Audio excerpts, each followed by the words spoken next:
So, when we're looking at the most recent box office performance, it is something that is really uncommon, especially here for, in the United States, where it's mostly dominated by Hollywood films. But this last weekend, The Boy and the Heron was number one. Number two was still Hunger Games, but number three was Godzilla Minus One. And both Godzilla Minus One and The Boy and the Heron are films from Japan. And so that is something that I don't think I've ever seen before, where it takes pretty much the top spots in this, and two of them.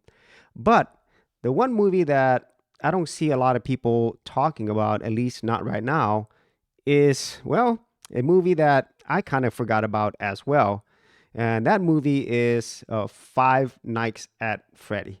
Now, Five Nights at Freddy is based upon a really, really popular video game. It's a horror type video game, but it's something that's really popular, mostly with kids, but also I just think people in general. And the astounding thing with this movie is the budget and the profit that it's made. So currently, worldwide, this movie has made $293,105,489. That is absolutely insane.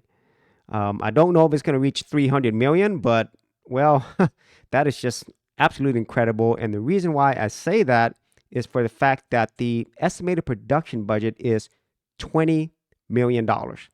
So currently, that's like 14.7 times versus its production budget. And in this case, I am just focusing on the estimated production budget and not including things like marketing or profit share. And the reason I want to talk about this is because it's related to the other two movies, The Boy and the Heron and Godzilla Minus One. And really, what it signals is that, well, for movies, you don't necessarily need to spend hundreds of millions of dollars to produce a movie. And it kind of makes you wonder, how did these movies do that? Okay, that's the one thing that all three of these movies have in common. Now, I will say for The Boy and the Heron, at least right now, it is the most expensive Japanese film ever made. And unfortunately, it doesn't show the estimated production budget. But the last Hayao Miyazaki movie, I think it was the highest budget at the time. I can't remember the name of the movie, but it was about 40 to 50 million. So even if this costs like 50 million, 60 million to make, it's already made 87 million worldwide. And I'm pretty sure it's going to make even more money. So I still think it's profitable. And then the big one is Godzilla Minus One. The estimated production budget is 15 million, but I have seen an interview from the director that says he wish it could be that much. So who knows? It might be lower than that, but it's currently earned 48, nearly 49 million dollars, and so this is definitely on its way to profitability if it's not already there. And here is the stark contrast versus Hollywood films. So the Hunger Games, even though it has done well, it's like at 266 million at a production budget of 100 million. So if you're just going by the production budget, then it's probably definitely profitable already. However, it is the lowest overall performer out of all the Hunger Games so far. And so that one is a bright spot in terms of like, well, it actually is more than likely profitable. But then when you look at movies like Napoleon, now Napoleon is from Ridley Scott, and Ridley Scott is one of my favorite directors of all times. But as with every piece of entertainment that goes out there, not everything's going to be a hit. And Napoleon unfortunately failed big time. So the production budget for this movie from Apple Studios is projected to be around 150 to $200 million. That's just the production budget. So right now, worldwide box office, it has earned around 170 million, and it might maybe end up around 180 million. But this movie definitely lost money, which then leads to probably the worst performers out of profitability, and that is Disney movies. Starting with Wish, this one is currently at 105, let's just say 106 million worldwide box office, and the estimated production budget is $200 million.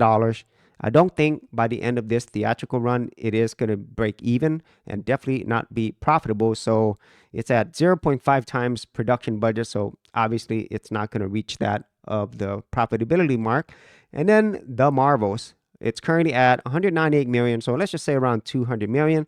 Its estimated production budget is $274 million.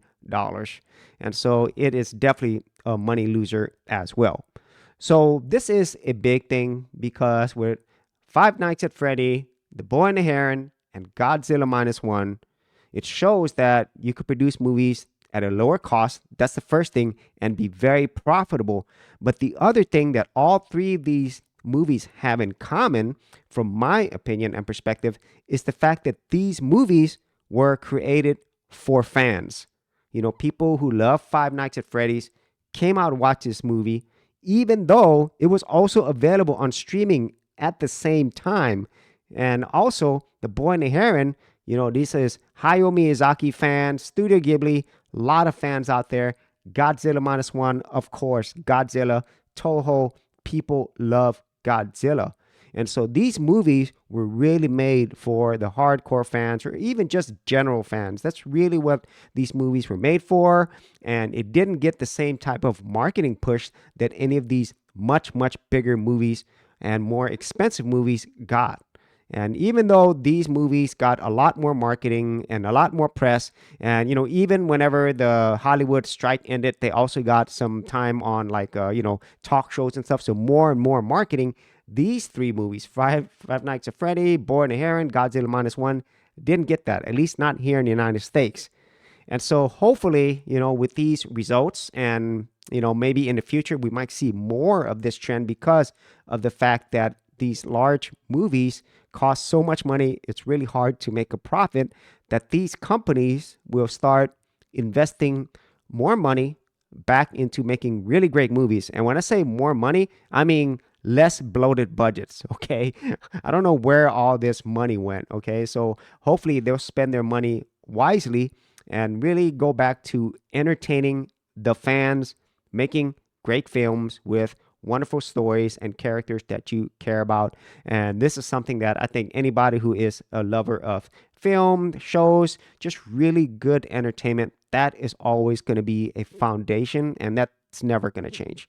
So if you actually had any thoughts on this or any of your own thoughts on these movies this year, be sure to leave it in the comments area below. And if you did want to see more of my movie entertainment news, I do have an entire playlist. I'll leave that in the description area below.